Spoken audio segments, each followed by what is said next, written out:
আসসালামু আলাইকুম গাইজ, আজকে আমাদের ট্র্যাক্টর বসে গেছে, তো আমাকে বাড়ি থেকে রসাটা নিয়ে যেতে হবে।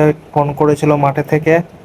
তো আমি সাইকেলে এই রসাটা চাপিয়ে নেবো, সাইকেলে চাপিয়ে নিয়ে যাব সাইকেল নিয়ে, কারণ আর মাঠে যেতে হবে অনেকটাই দূর। তো আমি একটা ব্যাগে পানি নিয়ে নিয়েছি, আর এই সাইকেলটা করে নিয়ে যাব রসাটাকে। তো রাস্তাতে যাচ্ছি, দেখতে পাচ্ছ।